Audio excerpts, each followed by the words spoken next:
Welcome to the Rig Doctor podcast, where I'm giving out remedies to soothe your ailing tone and fix your sick pedal boards. I'm your host, Mason Marangella, aka the Rig Doctor. I've been building rigs for over a decade for many of the industry's top pros, and now I'm giving away all my secrets to DIYers just like you. I'm giving away all of my tips, tricks, resources, and easy hacks that I've learned over the years so you can build a pedal board just like a pro. If you want to support this podcast, you can do it in a bunch of different ways.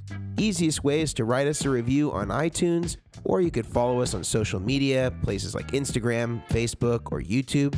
You can also support us financially by purchasing one of my products, Vertex Effects, from any of our authorized dealers all around the world.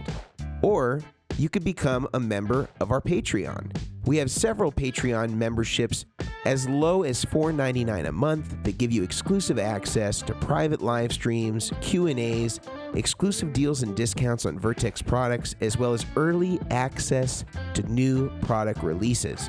Also, you can get personalized one-on-one phone and email conversations with me, the Rig Doctor, to coach you through your next rig build. This could be as in-depth as troubleshooting a problem on your pedal board in real time with me, or some emails advising you on next steps, on certain pieces of gear to buy, and good stuff just like that. I don't want money, though, to be the reason that you can't engage with the Patreon side. So if you don't have the means to do it at this particular time, that's no problem. We actually offer a free version of our standard account at no charge if means are an issue. That means if you just send us an email requesting a free account, we grant 100% of those accounts, no charge whatsoever. We just trust that once things have changed for you and you can afford the $4.99 a month, you let us know. But until then, your account remains free. I also want to give a big shout out to our sponsor, Blue Microphones. Kevin Walt at Blue Mics is just the man. He gave us everything. We have Yeti mics, we have boom arms, we have pop filters, we have everything that a podcaster would need, and we supremely appreciate that. Thank you to Blue Microphones. In this episode, I'm going to be speaking with Erick Walls. Erick has been playing with everybody, any big name you can think of in the last 10 years. He's likely worked with them either in a writing capacity, a production capacity, or he's been on stage with them, whether it's Beyonce, Kanye West, Mac Miller, Babyface, Tony Braxton. He really owns the game when it comes to R&B and pop-related stuff. Just a great player, and really does a lot today to sort of talk about his journey. And he kind of had an interesting way of coming to LA, where he actually already had a song that was Emmy-nominated by the time he moved from North Carolina to California. So he had some seed that had already kind of planted in here, and then he started working with Macy Gray, who was huge at that point in time, and was doing a lot of work with her. And so it kind of just transpired into him being one of the first call guys, in particular for not only writing and production, but also for touring and doing a lot of sessions. He's a fantastic guitar player, has a lot of great pieces of advice. It really talks about the balance and kind of keeping one foot in the church music that he grew up on, in addition to always doing touring, writing sessions, and all those different things in parallel to kind of keep him balanced as a musician. So without further delay, I bring you Erick Walls. All right. Well, Erick, thank you so much for joining me today on Memorial Day weekend. I hope you're having a good one so far with your family sheltered in place. I am. It's been just a long, continuous holiday vacation for the last few months for me. So, we've definitely done our share of barbecuing. Over the last few months. Yeah, my wife, in fact, is getting prepared. We have some short ribs that we're gonna barbecue later. The good stuff, man. The good stuff. I think it's been good. It's also been interesting because I usually work from home a couple days a week, but my wife never works from home because she's an elementary school principal. That's right. So having Principal Jenna working in the room next door, it's an interesting negotiation to do it digitally. I am not a child. I love it. Yeah. So it's cool, but yeah, it's really good to have you. If people are not familiar with Erick, I mean, he's one of my favorite guitar players, and certainly is really established. Played with Michael Jackson, Beyonce, Dixie Chicks, Kanye West, Jay-Z, Tony Braxton, Whitney Houston. I mean, I could just every name is just almost supersedes the next in terms of just the quality of their music, and you've certainly had a big part of that, and you've won or you've been nominated for Grammys and Emmys, right? Yeah, we won Grammys, Emmy nominations. In fact, that was one of my first notable accomplishments when I moved to LA. I was so proud, so undeserving I felt, but nonetheless, it was indicated that I think I made the right decision in moving out here. So yeah, what was the song that got the nomination? So it was a movie on HBO called, it was an original movie called Dancing in September, and it was the theme song for that particular movie. So it was the artist Cy Smith, and it was myself, my buddy Erick from the band Lettuce, good longtime buddy of mine, and another guy by the name of Mark Sparks, who I kind of got my start with, and it seemed like it was a fluke at the time, but we recorded it. This was back in the days of 2-inch tape, so recorded it, sent the reels off, and we were like, hey, it's in the movie. I was like, okay, what does that mean? Well, it's gonna be a big deal. So next thing we know, when Emmy season came around, it was like, oh, congratulations. Yeah. So I was like, wow, that's how it works. It's that easy. yeah. Well, most people don't get the benefit, I guess, of coming to LA and always starting on the top. Well, listen, it's it was definitely quite a journey, man. But such a blessing, man. I really just think back, over the years, and really in retrospect, and just think it's been such a blessing. I tell everybody, it's, for me, it's definitely not a talent thing. It's so many amazing players and so many just amazing musicians out here, but I just try to be a person that people want to be around for the most part, and I think that in itself will open a lot of doors. So I think I'm an okay musician, but I pride myself on being a better person than a musician. So yeah. So I know that you went to you're from North Carolina, but you went to Berkeley.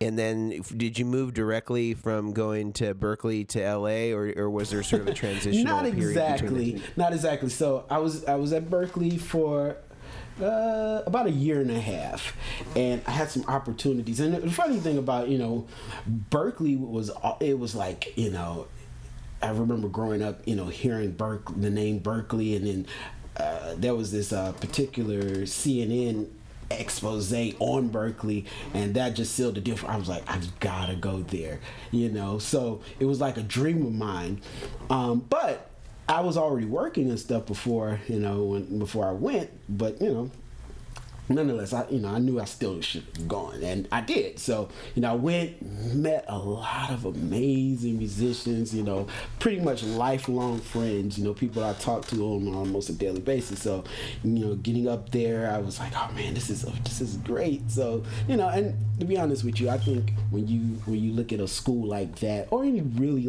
serious musical institution, I think what people are actually paying for is the networking aspect, because that's the only time in your life you'll be surrounded by people within your age range that have that same level of dedication and drive and passion for music that you do. A lot, it really is a place like that. It's a bunch of people from their respective little towns or cities. It's like the best of the best in one place, and it's like, you're the guy, you're me from another place. But no, it was such an amazing experience, and like I said, I everybody that I kind of met there and was able to forge relationships with there, they still exists to this day. So that was a very, very, very great time in my life. But you know, once I left, you know, I had some opportunities that took me away, and then, you know, some of that stuff didn't pan out. So I found myself back at home, and it was pretty funny because this was the early days of like digital, like basically like Pro Tools. Pro Tools was in its infancy, or getting to a point where it was functional, you know. So there was a church back home that I played, you know, I'd been playing there for a few years prior to, you know, leaving and going to school, but they gave me a job editing the sermons. So this was like, I used this program, Digital Performer, which used to be like they started off as a sequencer for Pro Tools, and then they got into audio themselves. But at any rate, I used that program to cut down the sermons so they could fit on the radio, and that was my day job. And you know, it was music related, but I was like, you know, I found myself like I would commute back and forth from one city to the next, because I'm from Durham, North Carolina, and the church was in Raleigh, and you know, it was about 30 minutes, 30 miles away, if we're averaging that way. And in a place like that, you know, if we were to compare it to LA, that'd be like a hour and a half, 2 hour commute, because it's, you know, country miles, as we call it. Right. So I remember distinctively sitting on the freeway in traffic, rush hour traffic in the morning. And I'm like, yo, it's now or never. I have to go to LA. Like, I'm not cut out to do this commuting thing and all this stuff. Not for this, at least, you know. So, you know, first opportunity that that presented itself, I jumped at it and moved to LA, you know. Yeah. So, yeah, man. Yeah. Well, it's an interesting transition. Eric, one request from some of the commenters is there any way to increase the volume of the microphone that's going to Zoom? Some people are saying it's a little bit low. Without affecting your whatever your recording source is for your Pro Tools. Yeah, that's separate. Okay, cool. Yeah, I think that should be a little better. Yes. Yeah. Let us know in the comments there if that works better. It sounds better. It sounds a little more forward now. Right. So once you moved to LA, what was sort of like? What do you feel like was sort of the first big break that you got? I mean, we know about the Emmy nomination for the HBO thing, but what do you think was the thing that sort of cemented you as a guitar player? Do you feel like it was a culmination of different people, or do you feel like there was a single sort of event that sort of cemented you? Because depending on who we talk to, you know, like Michael Thompson identified kind of working with Michael Bolton and doing that intro to When a Man Loves a Woman as sort of being the time that really cemented him, whereas Paul Jackson Jr. is like, this was an incremental thing that it was just built upon, you know, just sort of doing a lot of sessions. Where do you feel like kind of you fit in that spectrum? Well, it leans more towards it just kind of building up. I mean, when I basically came out here with a bunch of people from back in North Carolina. They had a record label called Soul Life Records, and we had a label deal with Atlantic Records. And, you know, my dream was to, you know, I've always, you know, done writing and production and stuff, and that was really like, you know, my focus. You know, I've always played and I love to play, but I'm like, yeah, I really want to, you know, so I linked with these guys, and a notable artist, Anthony Hamilton, he was on the label. We used to all live in the same house and all this stuff. And the first artist that came out, which coincidentally was the last artist that came out on the label, first and last, her name was Sunshine Anderson. She had this big hit called Heard It All Before. And I mean, the album sold maybe 1 million copies based upon that single alone. But that was like my first like really professional break, you know, with writing and production and all that stuff. So, you know, through that, and that, you know, the music business is such a small business, but, you know, through that kind of camp, I was able to meet so many people. So it was like, you know, when I first got here, we kind of just hit the ground running. It was like, okay, we're in this studio, say we're, you know, up in it was a studio all in Hollywood on Larchmont called Skip Sailors.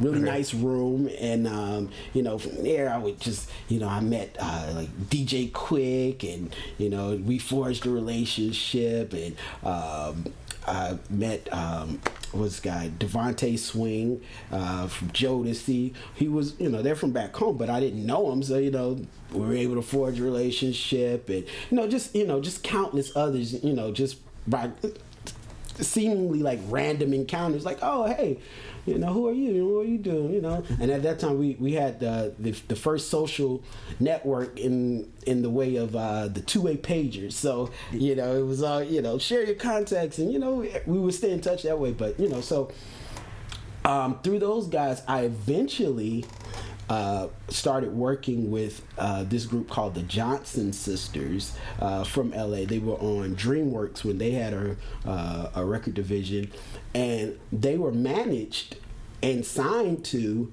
Ronald Isley of the Isley Brothers. And by working with them, you know, I kind of hit it off with Ronald. He's like, hey man, would you be interested in playing with the group? And it was like, really? Because at that moment I remember distinctively going through my father's like album collection probably 10 years prior and discovering really who they were. I knew the music, like, you know, the samples, Today Is a Good Day, and you know, all that kind of stuff. And I was like, of course I do. So that was really like, you know, my foot in the door as far as gigs, like a real gig, you know what I mean? So, you know, so I just kind of, you know, branched off from there. But, you know, once again, the music business is super small. It's smaller than, you know, a lot of people might think, in that everybody's connected in some way or another from the top to the bottom. Right. So, no, it just, you know, it was just me kind of working and just, you know, continue to network and, you know, just meeting people. And it was, you know, I think that was like the I want to say the big break, but I was already kind of doing some things. So, you know, it kind of just all happened simultaneously, you know. So back in those days, like early Erick Wall's LA days, what did your rig look like at that time when you came out here? Well, I had some interesting gear choices. I brought with me to LA, I had and I still actually have this stuff, the Soldano Series 2 preamp, the purple guy, which, you know, had 2 channels, the dirty and clean. Yeah. I had this really terrible DOD G10 effects processor that I would get my like reverbs and delays from, and I had this MIDI switcher and Crybaby, wah. I think I had some really terrible Boss. It was called the Metalizer. It was like this digital kind of distortion type of thing. It had, the only reason I used it because it had like this this delay kind of overdrive thing that I could get some really interesting tones out of. But nice. that was like my direct rig. You know, I would take that. I had a little rack. We take that to the studios, you know, patch it through the Neves, you know, 1073s, 1081s or whatever. And I was able to, you know, cover a wide range of sounds. And that was the studio rig I had at that time, because I actually took it on the plane with me. I had this Tech 21 power engine, and it was like a powered cab. If I needed to play, you know, a gig out, I'd had that with me as well. Right. You know, well, you had your tube preamp though, right, in the Soldano. Yeah, so it sounded. I mean, it didn't sound bad, but it was, you know, as I look back, I'm like, And the Soldanos are worth some money now. The Soldano, I'm looking. They're very rare. It seems like. So I'll never get rid of that. It's sentimental, but it's like, you know, it's a useful piece of gear. So you should get your rack going again. Eric. I think you know, I never say never, but you know, it sounds good. So, I generally don't get rid of gear. The times that the times that I have gotten rid of stuff, I've lived to regret it. So, yeah. Yeah. But that was my initial little rig here in LA. And I had other stuff back home, and I eventually brought out here, but that was like that was the first. Yeah. When you were back in those early days, did you play on any of the Anthony Hamilton stuff? Yeah, we did. He actually had the album that was that he recorded on that label Soul Life. It came out some years later, but during that same time, we got a couple of licenses. We did a song in the Baby Boy, the movie Baby Boy with Tyrese. I remember the cover. He was on a bicycle. So I did a song. I wrote and produced again with my buddy Erick from Lettuce. We did another buddy of mine from back home, Ron Nephew Feemster, who's a really well-known established producer. We all wrote a tune called Love and War with Macy Gray. Macy Gray was bubbling at that time. So, you know, we did that, and it was like, oh man, once again, this was early days. I'm like, oh, it's that easy. Songs go in movies, and So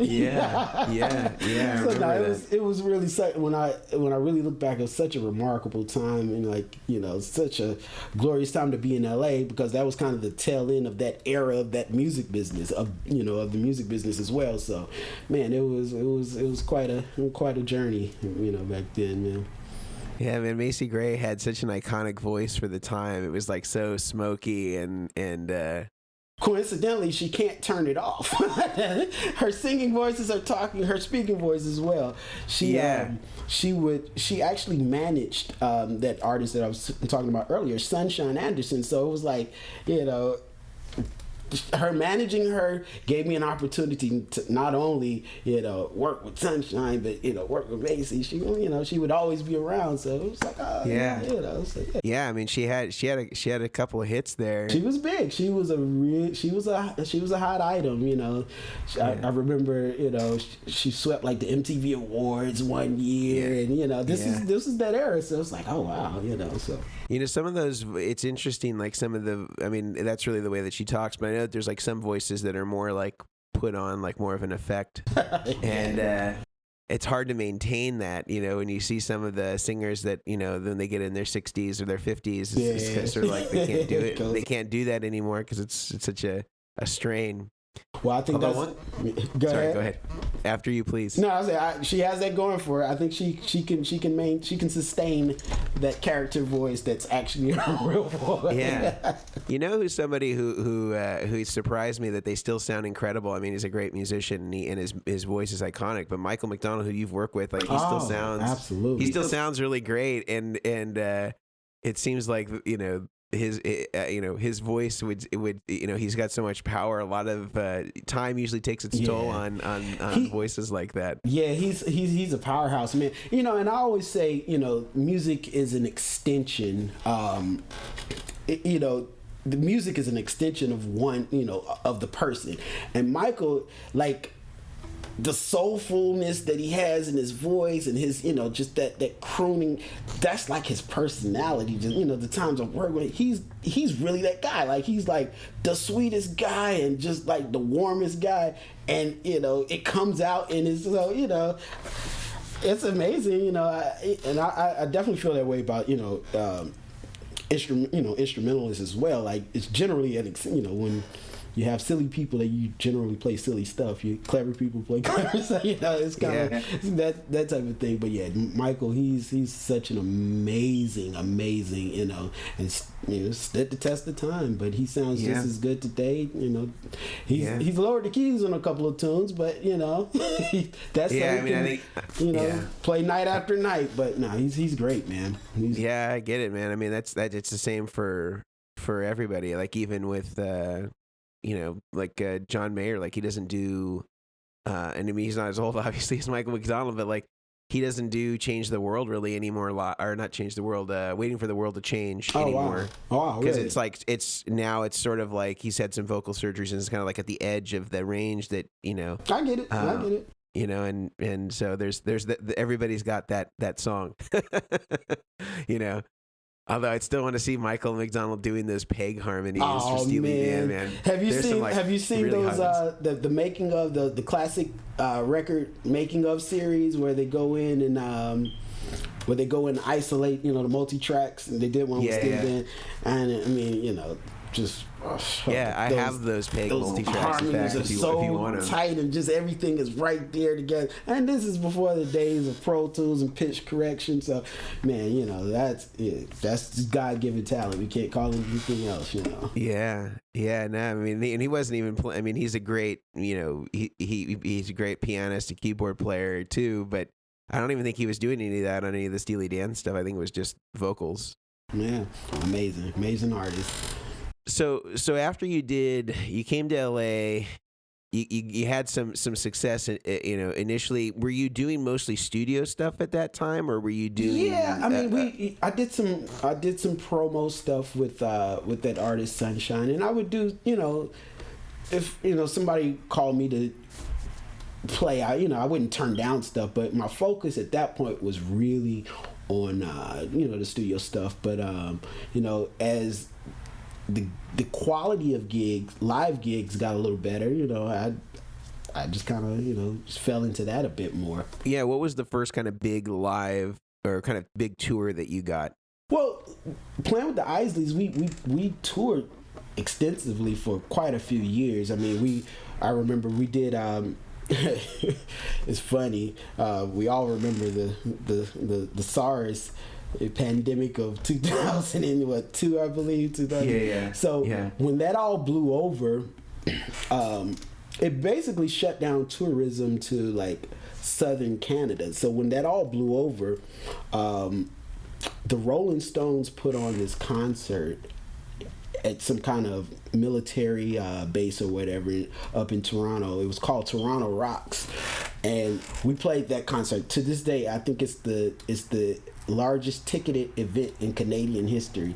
I think it was ticketed at 800,000 people, and it was probably, I think they just eventually let people in past that, but it was almost 1 million people. So we played that show. It was AC/DC,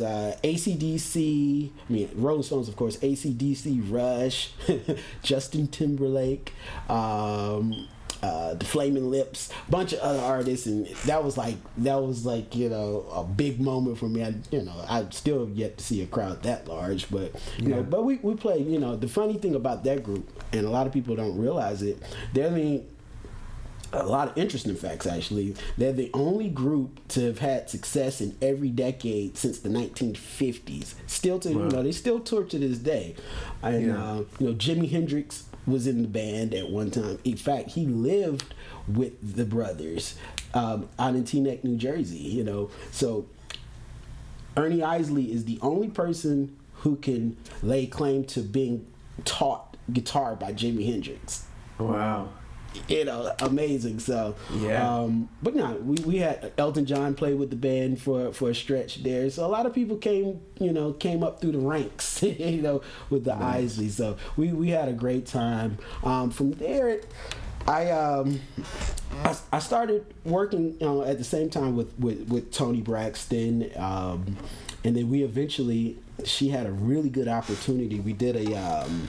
We did a residency in Vegas for a few years. So that was like a really, really cool gig there for me.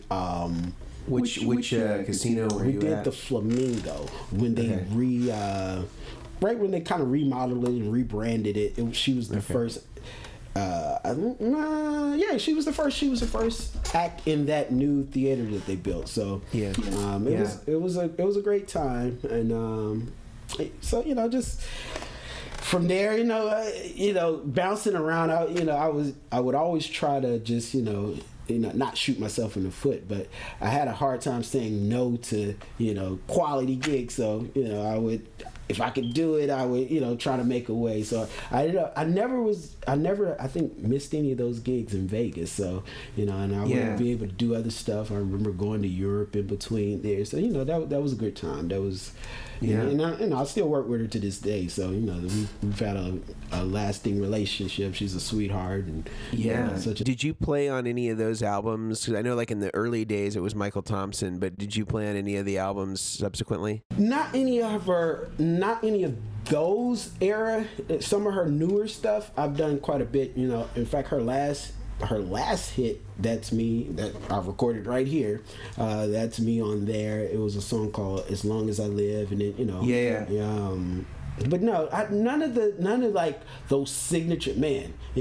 I studied those parts. Michael is a great friend of mine, and I've sat and dissected those parts. And I always tell him, thank you, man. Thank you for giving, inspiring me, giving me something to, kind of try to emulate. That I call it quality guitar playing.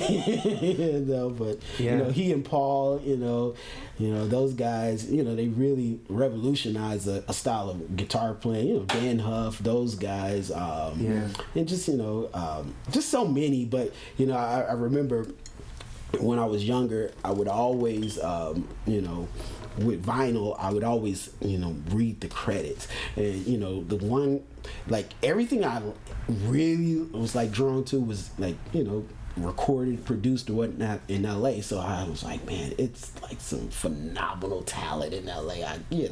So never would I have, well, I did dream about it, but I didn't know how it would become a reality. That these guys would be my, become friends, and guys that I could call peers, to a certain extent. So it's been quite a journey, man. When I really think about it, it's like, man, it's such a blessing. God's been so good, man. Yeah, well, I love what you do. Like I got to see, I guess it was, I don't know, maybe 8 months ago or so that you had me over to see some of the rehearsals with Tony Braxton, and it's really interesting to see how you adapt the parts. And actually, Landon Jordan earlier this last week had like gone and listened to some of that stuff, and had like taken the way that you adapted it. And what's your approach like when you're gonna reference a record, something that Michael Thompson or whoever played it, and then you're gonna be playing that part live? Do you usually try to say, okay, well, I'm just gonna learn it as exactly as on the record? But then there's these other challenges too, where like sometimes the artist might not perform it exactly the same way they did on a record. So like, what's your approach to sort of recapitulating the guitar part to work for whatever the format is? Well, I'll say this, a hit record is a hit record. There's no improving a hit record. So with that being said, I always, approach whatever the part is, like with respect. I'm going to learn it verbatim, and I kind of pride myself on that's one of the things that keeps it like interesting for me. Like if I can play it consistently and it sounds like the record, because as a live performer, one of the greatest compliments that you can ever receive is, man, it sounded just like the record, And one of the most painful comments to hear is, and generally, the common listener, they might not be able to tell you what was wrong, but they'll say something to the effect of, it didn't quite sound right. And that, so, you know what I mean? It's one of those things, like, you don't want to be on that side of things. So, I definitely try to make it a point to be able to, nail the parts. And if there are multiple parts, obviously you kind of have to consolidate certain kind of just figures and try to figure out what's the most signature part that's going on at the time. But for the most part, I want to do it justice. And the biggest artists that I've ever worked with, they know their music, so they're listening for those parts. And once again, if it's not there, they'll be like, hey, something. Well, working with Michael Jackson, that must have been a real big one, because you can even see like on the This Is It movie, like he really has an understanding of where stuff's supposed to fit. Michael, he was kind of a freak of nature. Like, in working with him, I would, with my buddy that I talked about earlier, Ron Nephew Feemster. He's from back home, but he came out here with me as well. He started working with Michael years back, and then eventually he brought me in to start working with him. So the house that Michael died in, the Homely Hills estate off of Sunset Boulevard, he had a studio. The pool house he had converted into a studio. So we would go over there maybe 10 in the morning to 10 at night, just spending long hours. But the thing about Michael, once that initial awe of Michael, that initial me being, oh, that's Michael Jackson. Michael was as normal of a person as he possibly could be, and it sounds funny when I say it, but after a while you kind of got used to him, and I'm like, yeah, he's just a regular guy. But the thing that really struck me about him was his attention to detail. Now, Michael, he was like a stickler for parts. It was all about parts. And I remember this one instance in us coming up with this guitar figure, and I was playing on the low E string, but the song was in E, and I was in standard tuning, but the song was in E flat, and he was like, hey, tune your guitar down, let's get that low note.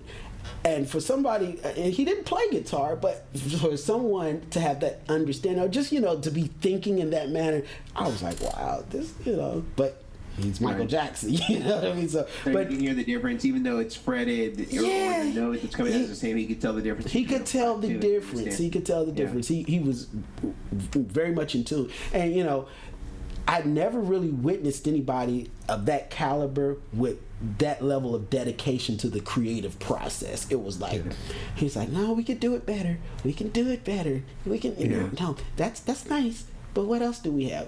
That was his thing. And it just blew me away. I'm like, wow. And, he'd be over in the corner, nobody even looking at him. He'd be over in the corner, vibing to the music, beating on his chest. I'm like, that's Michael Jackson. That's why he's who he is, Yeah. No, he was. Yeah, he certainly is a genius. Absolutely. Jenna, my wife, her cousin Charles was one of the dancers on This Is It. Oh, wow.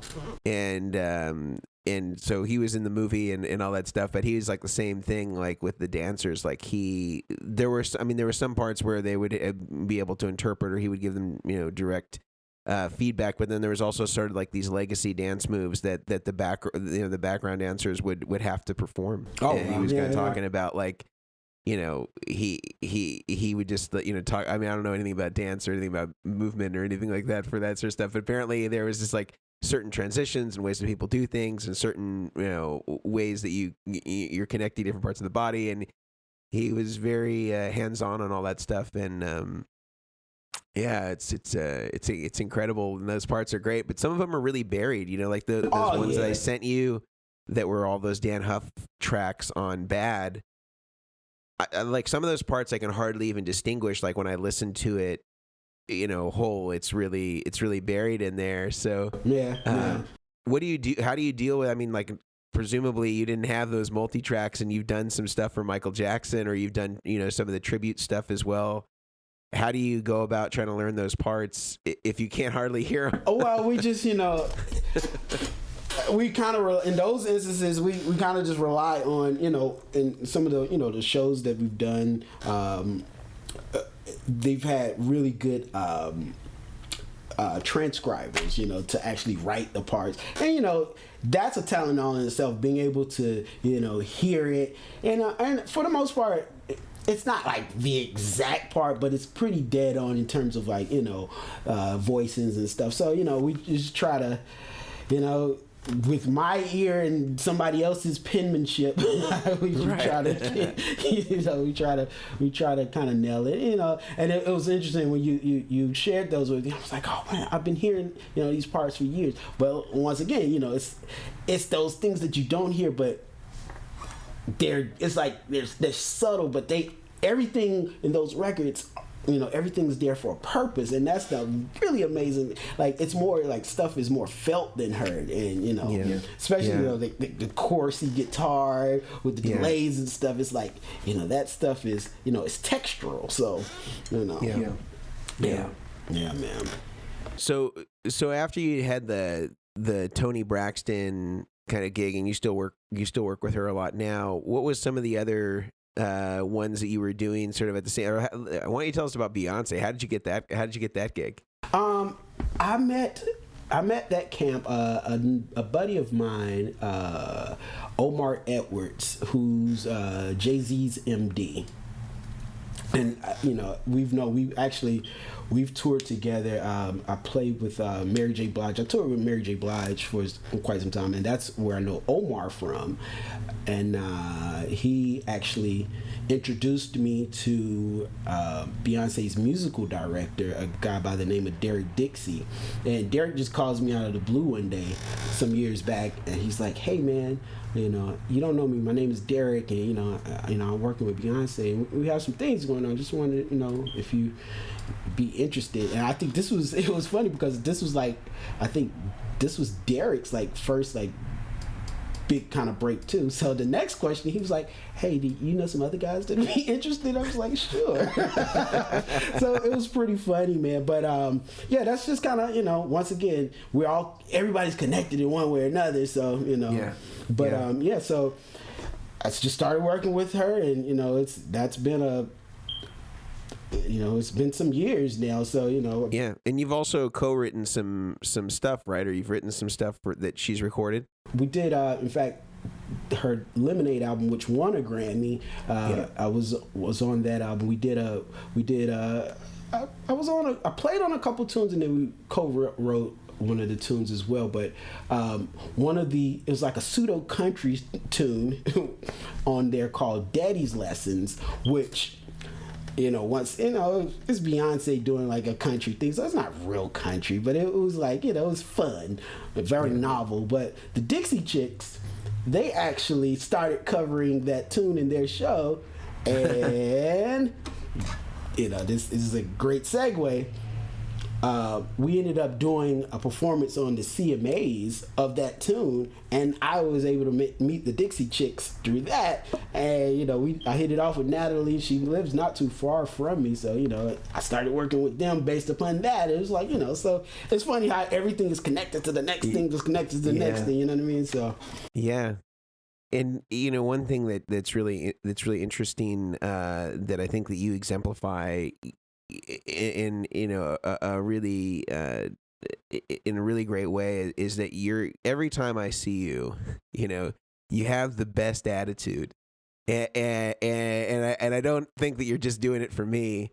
I think that it's one thing that we meet a lot of younger artists in the showroom and stuff like that in Burbank, and guys that are trying to do what you do, and I think there certainly is something to be said about sort of your approach to people in life and in general that certainly makes it more palatable and makes it easier for you to continue to be hired and for people to like you and want to work with you. And do you think that there's any it's just an observation that I've made, but what do you think is your kind of maybe Erick Walls's advice to a guy that's coming out of music school right now, whether that's Berkeley, whether that's SC, whether that's MI, and they want to be doing what you're doing? What do you think are sort of the primary tenets to kind of put you in the best position to be successful? Well, it's such a, when we look at our profession of in music, we represent such a small percentage of people. It's 8 billion people on the planet, and if you were to narrow it down to guitar players that are actually working professionally, it's probably such a small number. So with that said, I don't take any opportunity for granted. I respect from the smallest to the biggest of things. We keep the same level of respect there, realizing that it doesn't have to be you. There's 8 billion people in the world, and if you have the opportunity to play with a Beyonce or somebody, you're the one guitar player that's up on the stage at that point. It's like, so when you're able to kind of really break it down and look at it from that angle, like, yo, it doesn't have to be you. So be thankful, be grateful, do good by your gift, and your gift to do good by you. That's basically how I look at it, man. So it's just it's a blessing to be able to do this, and like I said, God has shown me great favor, but I don't take it for granted, and I'm just as thankful today as I've ever been. So I'm really excited. I'm genuinely excited about the future, and it's like I've encountered some guys in the past, they seem a bit jaded, and but I'm like, man, the gift of music is so powerful, and to be able to use it, to impact lives. I mean, it has so many healing, properties and qualities. So it's something to definitely be. You protect your gift, but you also want to use it to its fullest, and never get beside yourself, and never get to a place where you think it's about you, and So that's basically it, man. That's Yeah, I mean, I certainly see that that you still also seem to keep a hand in a lot of different things. Like I presume that you've always been playing at your church as well. And it's I know that some people they get busy, they get preoccupied, and they sort of just become sort of tunnel vision on being a professional musician, and they don't have a lot of diversity in sort of the musical experiences that they have. In sort of the communities that they work with, and how important do you think that is to kind of like be able to still maintain sort of, musical relationships in different aspects? Well, for me, the church serves multiple purposes, but that's been my first music school. The church teaches you something, gives you musical sensibilities that can't be learned anywhere else, So, that given, like, I've learned the greatest amount of information, it just taught me so much my playing, and it, to be honest with you, it's the only thing that keeps my musical mind sharp. I play at a very renowned church here in LA called West Angeles Church of God in Christ. Stevie Wonder's a member, a lot of notable members, and but the choirs won Grammys, a very rich musical history they have there. But that place has been such a foundation for me, like, to be able to work out ideas, and the music is very progressive, so it keeps the wheels turning. So if it wasn't for that, I don't think I'd be able to. It's funny because when I'm able to take the skills that I've acquired in the church outside of the church, it gives me a whole nother edge. When I play with guys that don't have that background, it's generally the statement, and I do a lot of, I was like around Christmas time, I did a tour run with Indina Menzel from she was fresh off of Frozen too. She's the voice, right, voice. So she did a Christmas album, and it was big band. Ron Fair, he produced and arranged and conducted the orchestra, so big band, horns, and there's legitimate Christmas music, Bing Crosby style, so it's swinging, everything's moving fast, but she personally asked me to play because I was doing some other TV show, and she's like, you have a different, it's a different thing that you're doing, the notes are the same, but, I'm like, I knew exactly what she was talking about. It's that thing that I've learned, from sitting, on bandstands in churches for all these years, and it really does give you a bit of an edge, like, you learn how to groove, so much, because it's hard. You can play the same notes and not make them groove, and it's. There's a palpable difference, I think, in terms of how it's perceived, from the audience standpoint. And certainly the artist notices those idiosyncrasies. Yeah, I mean, in that setting, everything, we call it the Holy Spirit, but it's the heart. It's heartfelt. So when you're playing stuff, like the people in the church crowd is pretty hardcore too, because they're not moved by just mediocre playing, like, Yeah.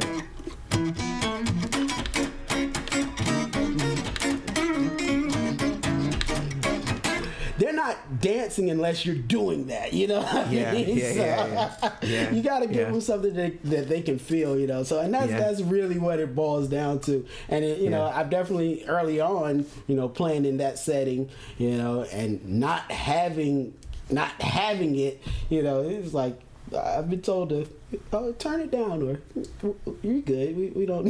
Yeah. You don't want that to happen. You know what I mean? So. I'm sure that's been a lot of years since anybody's told you to turn down like that. But yeah, I mean, Paul was saying the other day when I was talking to him, and I was asking him about guitar players that people should be aware of, and he talks about you, and he said, Erick is playing the hardest music that there is to play. And it was specifically talking about, the stuff that you're doing with Kojic.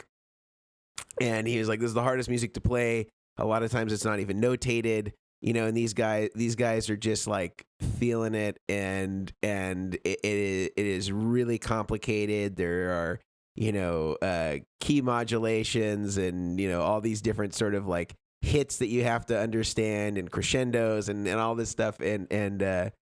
So certainly you have lots of fans and reverence outside of just me here. Oh man, well, he's, for him to say that, that's like the highest honor ever, man, because that guy means so much to me. He's been so influential, in my playing. But this man, yeah. What does the rig difference look like for you if you're doing something at church versus you're doing, the standard kind of like somebody's hiring you to do Erick Walls, say Tony Braxton? Is it the same rig, a different rig? No. I try to choose the gear according to the music, So at church, a lot of that stuff is, we're using basically, two tones, a really nice clean tone, and I'll play solos, so generally some type of pedal, some type of overdrive pedal, and I use light delays and maybe chorus here and there, or maybe wah, but very, very basic kind of stuff. So at the church I use they have like the 100 watt, I think, the twin amp from the 90s. And it's super loud. Is it the one with the red knobs? No, not the one after. The blackface model. And okay. I'm assuming it's probably the same wiring. I know the red knob version, but it's the next one. Okay. Just really linear. Yeah. Clean. But I mean, it's a great amp. It's a great amp. It's just really loud, and I have to kind of be loud, even though everything's mic'd and stuff. That's a big band, when you're competing with B3 that's, on 10 and, bass and Pro Tools and all this other stuff that's going on, you kind of need a little bit more volume. And we're not, well, I'm not on ears there. I think the drummer might be, but, that's that. But once again, the music kind of dictates what I'll use, in Tony's gig, I'll use when I'm backlining stuff out. I'm generally in stereo, so it'll be like a couple of deluxes. I don't need a lot of volume for it, but just something that's clean that I can kind of do a lot with. And even if I were to tour with her using my own stuff, I generally have like a Fender style amp, or like I use car amps. Steve Carr, big shout out to Steve. Been a fan of his for years. But I have a Slant 6V and Impala, and the Slant 6V, that's more so like a deluxe on steroids. And then Impala is based off from like a Bassman, like a 60s Bassman. It has like a master bar. So between those two, if I'm running stereo, I have a really nice contrast. One's chimey and one's on the darker side. So able to cover a lot of ground with those types. 6V is great, man. I mean, that's what Michael Thompson used on all those hits, you know. Yeah, it's funny. I think so. Steve is from North Carolina, and there's a store there in North Carolina.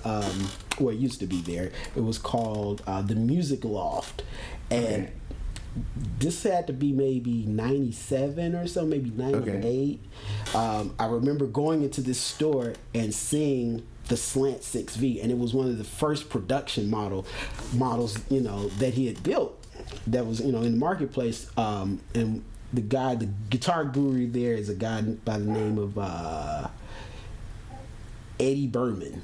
Eddie Berman, yeah, and then he went on to do what was called the Indoor Storm. Indoor Storm, and then Sound Pure. So Eddie, great guy, but he's like, man, you gotta. And Eddie's always, you know, he's always been, you know, in the know of what's hip and what's cool, you know. So if Eddie said it was cool, I had to, you know, and it was like.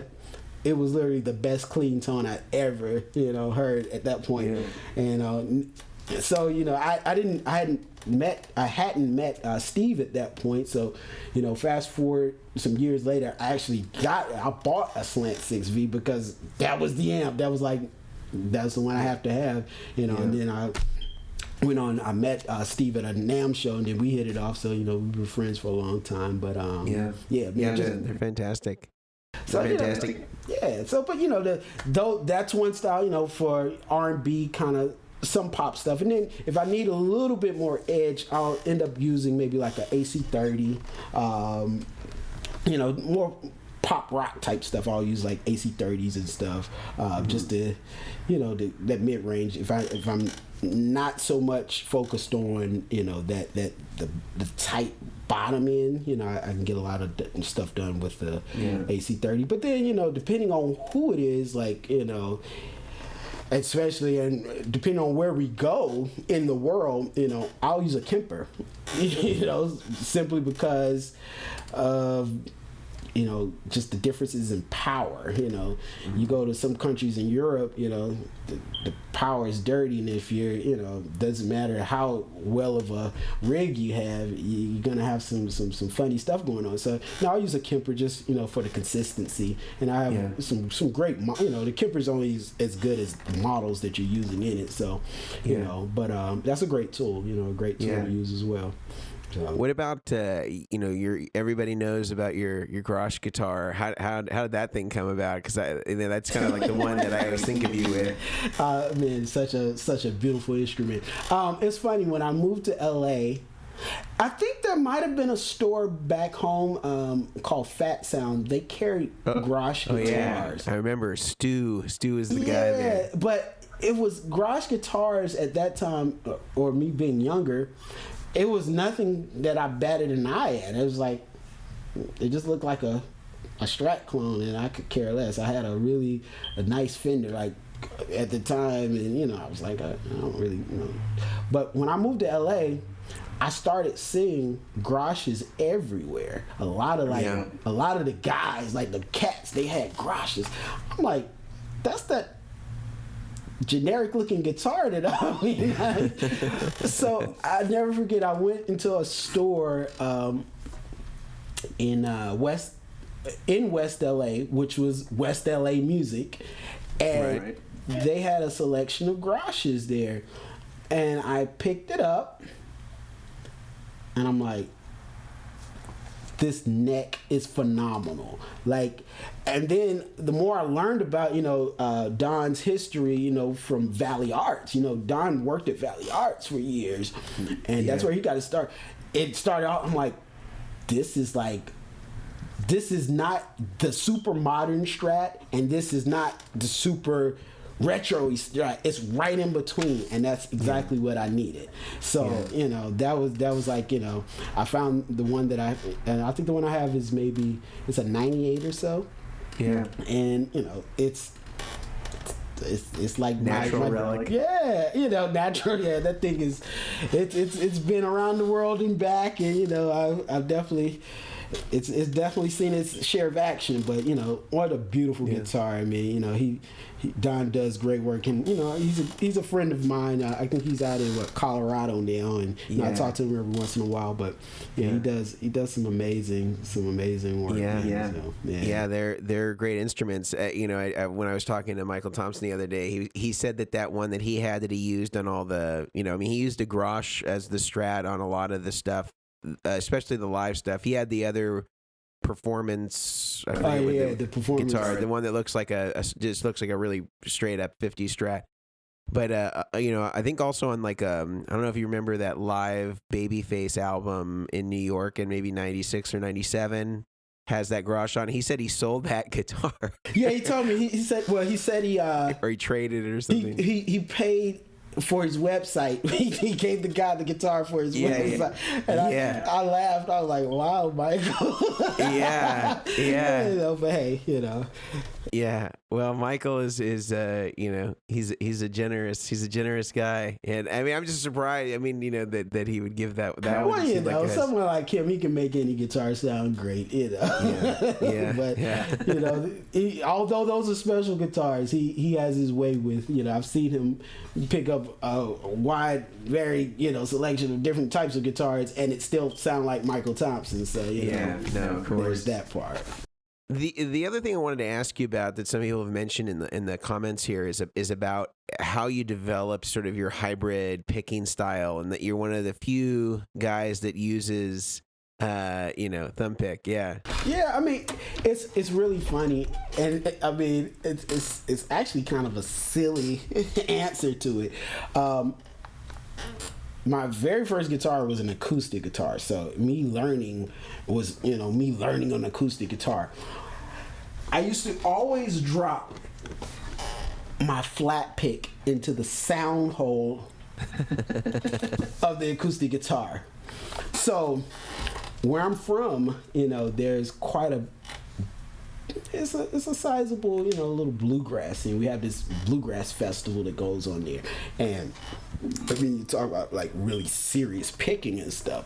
So never forget, I saw some of those guys at one of the festivals I attended one year when I was younger. I saw some guys playing, with thumb picks, and then some of the it's a style of guitar playing where like some of the gospel guys, it's called like vessel pull, and it's basically just open tuning.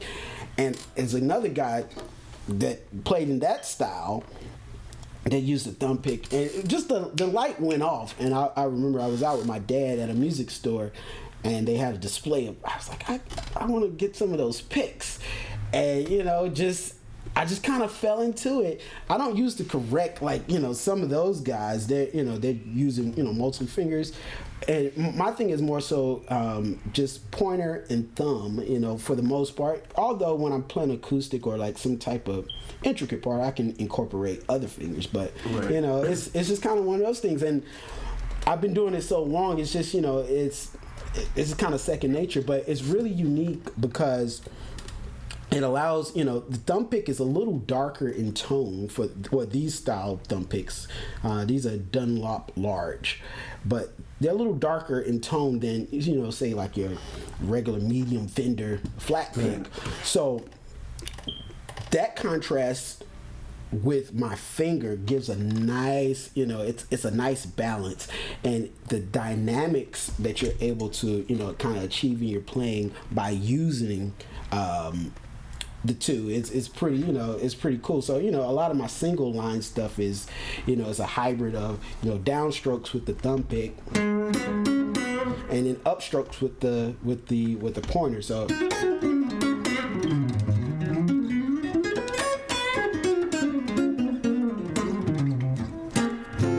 and it's chicken picking in a way, but it's a little different. So, but yeah, it's as simple as that. But yeah, it just kind of happened. I kind of fell into it. Yeah, no, I love it. All right, now this is the part of the interviews I've been doing where I ask about Erick Walls's recommended gear and equipment. I want to go through sort of guitars, amps, then certain pedals. So let's start first with guitars. It sounds like you recommend Grosh. You got a PRS there. What do you recommend to players as far as they want to get good tone? What do you like these days? I mean, there's so much stuff out there. I'm the type of player that finds something and kind of sticks with it. But playing a wide range of musical styles all the time, calls for multiple tools. So, this particular guitar, this is a guitar I've had for quite a few years. This is the Hollow Body Cutaway Hollow Body 2 PRS, which is a really versatile guitar. It's fully hollowed, but yet it's versatile enough where I can get it kind of jazz boxy, and I can even play rock on it. So, I've done quite a bit with this guitar.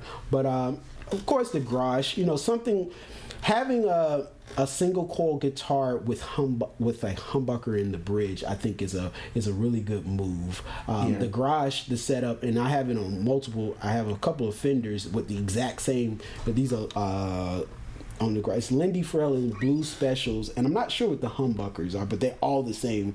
All the guitars that I have with that setup are all the same pickups, just different necks and stuff, different woods. But anyway, yeah. Single coils with a humbucker, and a splitting humbucker is a even more a bigger plus as well. Instead of a second tone knob, we have a blend pot that takes the front and the back like out of phase to give you kind of that telly type of sound. So really a guitar like that, you can get about 10 tones out of it, So that's a great guitar. I have Les Pauls, 335s, Arts Chops. Just really the music dictates what I'm using. But if I'm taking a couple of guitars, generally like it's like the Grosh or that Strat style guitar, and some type of fully humbucking guitar. I have a PRS, is another really cool PRS that I've been using for years, a Swamp Ash model. And I believe they discontinued it some years. Oh, they definitely discontinued it some years back. But it's kind of in that family that the Grosh would be. It has the two humbuckers, but it has like a Seymour Duncan, I'm not sure the model. Yeah, one of those like blade pickups. Yeah, one of those blade, and then it has it splits, so you can get all the chimey. It actually might be probably the most versatile guitar that I have. I think the humbuckers are McCarty, so if you know that the McCarty model, those pickups are excellent. And then that Seymour Duncan gives a nice, just that very nice modern glassy kind of Strat tone. So so that's basically it for the guitars. But it's personal preference, but I just try to be able to cover as much ground as I possibly can, and those kind of guitars allow me to do that. Yeah. And then what about for amps? What do you think is what's the gold standard for you? Well, once again, like I said, it just depends on the gig. If I'm backlining an amp, or if I'm doing the stereo thing, it's deluxe reverbs. If I'm doing like a mono setup, I actually enjoy super reverbs or Vibro Kings for that matter. If they're rentals, if you can get a Vibro King, that's a great amp, an amazing amp. And, AC30s for certain types of things. I record with JCM's Marshalls from time to time for, heavier stuff, but I don't really play that type of amp live. So, right. But yeah, just basic stuff. Deluxes, Vibro Kings, AC30. So Vibro King is always such a weird one for me because of the 310s. Yeah, and it has this interesting impedance. But actually, who had one? If you like Vibro Kings, Tim Marco. Oh yeah, Tim. Yeah. He has a head of a Vibro King, and there's not a lot of them out there. The only other guy that I know that has any heads is Gary Clark Jr. And so he has a head one, which makes it a little bit more versatile, so you don't necessarily have to use it with 310s. But I think the impedance is weird. I can't remember if it's like 6 ohms or something like. It's either like 3 or 6 ohms. Yeah, I mean it's definitely a unique amp, but man, those things. If you find, like, I really haven't played one that doesn't sound good, but they're not all created equal. Like it's a couple of like the ones here in LA at like the rental places, Center Stage or SRR. Like the SRR, it's funny that you said Gary, because we did a tribute to Stevie Wonder, like a Grammy thing, and I was playing with the band and Gary was playing as well, but they have this red one over at Center Stage, and that's like the one you want to have, and I got it before he did. He was like, hey man, that's but it's a great amp. I really wish they would reissue those, but Yeah, there's some bugs in it that are kind of known now about it, and some of it can't really be mitigated because of where the reverb is. Yeah, but it also has a sound, so I think that there's certain people that definitely dig them. I remember having one because when I was in college, I remember that John Mayer had one. I really liked his tone, so I thought, let's get a Vibro King. I'll be there.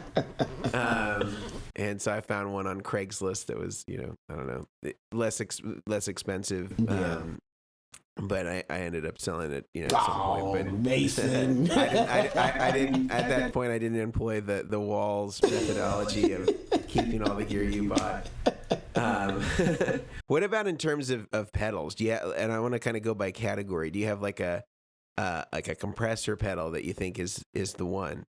Yeah, I mean, I've been using for years the SP, the Exotic, just simply because of the footprint. But it's a great compressor. But the functionality, the mix or blend control that it has I think is brilliant. I've yet to play another compressor in that with that footprint that is comparable. I have others. I was a big Keeley fan for years, and then it was a company out of, I want to say maybe Austin, called Eden Analog, and they had this one, but it was big. It was called like the Cold Comp, and had like the medical symbol on it, so it was like a medical thing. But that was but it was just huge, and it was kind of poorly built. I think I ended up breaking. I still have it, but it's something weird going on with it. Yeah. But no, definitely the SP is like my go-to. I have a few of them, and I'm the type of player, I'm pretty much using compression at all times. So yeah. So what about for overdrive and distortion? Well, I've been using what is the Ultraphonics? Mm-hmm. Is that the one? Yeah, the Ultraphonics. I really dig that for my like over the top solo kind of tone, in your face. I've been so I use that one. I've been a fan of the original Full Drive. Yeah, I remember the original, the black knob one. And I've had, the one I've had, or the ones, I have a couple of them, but the first one I got, I've had it maybe over 20 years at this point, but that's such a sound, it's, and it works. It doesn't work with every guitar. Like I prefer it with humbuckers, obviously, but it's got such a it's a great sound. That one, that was a little I don't know, I guess it's like they're Marshall in a box type of thing, but Tech 21 had this pedal called the Double Drive that. And I have one. I only have one of them, and something's funny. Something's going on with the on-off switch. But that's a great little sounding Marshall kind of clone in a box. And yeah, I've used that extensively, like on a lot of recording stuff. It's on the radio, so it's like that's a great little pedal. But also, if I'm needing like a really, really like let me see, different flavor or distortion, I love yours, the Dynamic. I use that quite a bit. for more so rhythm, like kind of rhythmy type of stuff. But yeah, it's good for some of the heavy rhythm because it's kind of scooped out. It doesn't have a lot of mid range, so it can sometimes fit kind of well behind without sounding like it's too in your face. Yeah. But those 4 pedals. I mean, I'm able to do so much. And then, if we're your what is it, the clean? What is it? The clean? The boost. What's the silver one? What's your silver? Oh yeah, the steel string. The steel string. That's I found great use for that pedal in just like a mild. I use it more so as a boost, but it's breaking up a bit. It's pushing the amp. So when I'm using Fender style amps, it kind of interacts with those very well. So I really enjoy that one. So I throw that into the bunch as well. Yeah. Well, thank you for all those honorable mentions. Yeah, I mean, it's real. I wouldn't say it if I wasn't using it. Guitar pedal royalty. What about for like a chorus? You kind of have a sleeper chorus that you like. That we put on that last word. the one that I use the most is on the board that you did is the Maleko. Like a lot of people don't know about this, but once again, the thing that drew me to it was this footprint. It's the same size as like the SP and all those exotic pedals and like the TC Electronics tuner, but man, such a lush analog, and I really prefer my chorus pedals to be mono. So it's a mono chorus pedal that has, it's a little on the darker side, but with a Strat, which is what I use, chorus with. It's a very nice contrasting balance. So it's a great great pedal. Maleko, of course. Yeah, I can attest. I was impressed. I mean, I always knew that the pedals existed, but I hadn't really heard one in close up. And we were kind of comparing it. I remember when you were over at the showroom, we were comparing it to a few of the other analog choruses out there, and it really holds its own. Yeah, it's a vibe. It's a vibe for sure. Yeah, and I think the mono chorus is big. Yeah, and that's a great pedal. I have, and I guess going back to the 90s, the C, I guess the CE5 or C4, the analog one, the chorus ensemble. Yeah, and that's the chorus sound as far as I'm concerned, But I love that one in mono, with the lows rolled back and the highs dialed all the way, up. Yeah. That's a great chorusing type of pedal, So, that's another one. But those are kind of, in terms of, if we're not using studio, gear in a pedal format, that was kind of my 2. Yeah, I think one thing that people don't realize a lot with stereo modulation in general is typically the right side of the stereo image is just phase inverted, and so it can sound really bizarre sometimes if you have a mono system or you're not running in stereo and you use some of these summing things. There's points depending on how it's built, you actually won't get any signal at all. It'll just come out clean because it just cancels out. Yeah, I rely on effects for the stereo spread, not the chorus. Other effects. So yeah. What about for delay? What are you liking? Well, I have this guy right here. This was the best. The 999. The 999. I mean, it's not really usable in terms of me gigging with it, but recording with it. This is this is the sound. I mean, I tend to lean towards darker tones. So this is like the most earthiest. Yeah, Bucket Brigade, analog delay. Yeah, those are great. It's amazing. But my live rig consists of an H9, H9 for all of my delay needs. That's the ultimate pedal as far as I'm concerned for multi-effects. I don't think. I mean, it's been out maybe like six years or so. I don't think there's. Yeah, no, they're fantastic. I have one, and this is what when I was talking with Paul, he's like, "Oh, I tell my students if you have to save up for one pedal, it's the H9." I totally agree. I concur. I mean, it's not too much you can't do in the realm of, you know, delays and reverbs and, you know, spatial type of effects with that, you know, with that pedal. It's not too much you can't do. So, you know, once you really dig, you know, a lot of people, I love to tinker with my settings and stuff, you know. So once you really start getting into, you know, the presets and stuff and really tailoring it, like, man, you can do some amazing things with, you know, that pedal. So, yeah. What about for reverb? Well, I have a few reverb pedals. There's I guess if we're talking about another sleeper, I think it's the RV7, the hardwire. It has the Lexicon chip in it. Yeah. And that's like a pedal.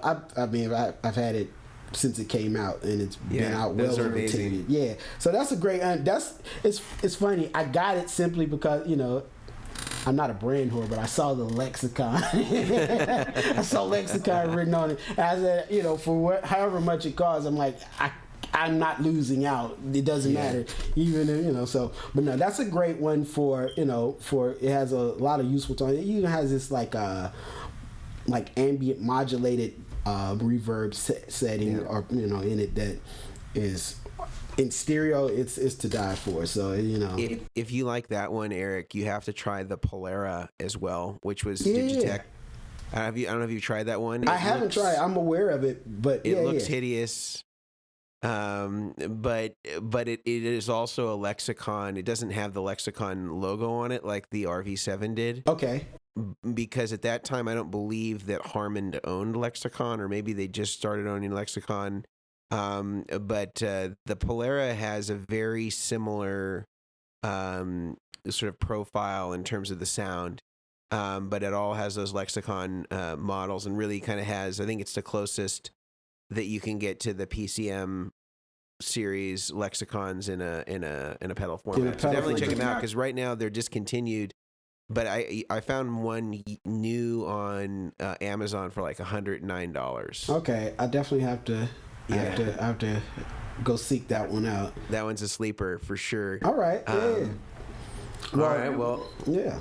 We've gone through amps. We've gone through guitars. We've gone through the pedals, and this has been really cool. I want to be respectful of your time. We're about 80 minutes in at this point. Time flies when you're having fun, huh? Yeah, that was really cool. I really appreciated you know, kind of hearing a little bit more about your story. I mean, certainly we've talked quite a bit you know, about this, you know, before any of this was ever recorded in our interactions. But I think it's really great to sort of hear kind of the arc and how you got to where you are now, and what's sort of like, I guess the last question I want to ask you is kind of what do you think is going to be the pivot for musicians now that so much of the opportunities for live performances is curtailed, at least for the foreseeable future? What do you think is sort of the way that musicians need to sort of reinvent or pivot in order to make this workable? Well, I mean, I definitely feel like, you know, whatever it's going to be, you know, it's technology driven at this point, you know. I think with all that's going on, the level of just interaction and collaboration is at probably an all-time high, you know. In the last few months, my workload here has been pretty substantial, like more so than it would have been otherwise. Mm-hmm. So I you know, I don't know exactly where it's headed, but I definitely think that, you know, by us utilizing, you know, these technology tools is going to provide platforms for us to really, you know, do some creative things. And I don't know, you know, from a live standpoint, I don't know if that, you know, consists of, you know, live stream concerts or whatever, but there's definitely going to be some way to really fine tune this where it's like, it's special, you know what I mean? Where it's like, you know, I mean, and I guess, you know, when you really look at the advantages of the technology that we're using today and like the draw to it, it provides access. Like, you know, in days gone by, we didn't have access to people that, you know, we looked up to or, you know, really admired. Sure. So in that regard, it's really moving things forward. Now it's nothing for you to be able to get on Instagram Live and hear John Mayer talk and, you know, all, you know, anybody you've ever kind of looked up to that's tech savvy, you know, so, you know, it's providing a level of access that we haven't had, you know, prior to this. And for those who, you know, were kind of lukewarm with it, they've been forced to, like, you know, dive in completely. So I think that's a good thing, you know. Yeah, it's definitely you know creating a more close knit community, musical community. So, you know, I agree. I agree. Well, Erick, this has been wonderful, and again, I really appreciate your time and your willingness to sort of share your stories, give your recommendations, and I sincerely appreciate your friendship and getting to know you better, and doing Zoom here with you today. Oh man, well, the pleasure is all mine. I appreciate you for having me, and this is special, man. Thank you. Of course, yeah, and give your family my best, and I hope to see you in the showroom at some point in the near future. The very near future. The very near safe future. Whether we're in hazmat suits or not. Right. Absolutely, man. Well, have a great Memorial Day, and I'll talk to you soon. Same to you, Mason. Thank you, man. Take care. Right. Bye-bye. So that was Erick Walls. That was such a cool story and timeline that he had. Some of that stuff I didn't even know about. I knew he worked with Michael Jackson, but I didn't really know that it was in that capacity where he was at his studio, they were doing writing, and those are some pretty cool, poignant pieces there where he could really tell the difference between a guitar that was tuned E flat to E, and being able to tell, even though it was the same exact note, he could just tell the timbre difference between a guitar that was tuned a half step down. So that was pretty impressive. I also just think some of his gear recommendations are great. That Maleko chorus is definitely something that people should be checking out if they haven't already. And I really just appreciate that he gave some shout outs to our stuff in addition to everything else that he mentioned in that. So that was really cool. I also just want to make sure that I'm thanking everybody behind the scenes that makes this podcast possible. Of course, that is Blue Microphones. They provide our Yeti microphones, our boom arms, our pop filters, all that good stuff. And then also on the editing side, we have Hunter Harrison, who edits every single one of the podcasts, does a great job, makes me sound good. Mason Mejia for co-producing, and also Tim Marco for all the music that is part of the Rig Doctor podcast. Thank you to all of them, and thank you to you for listening. Until next time, I'm Mason Marangella, the Rig Doctor. See you later.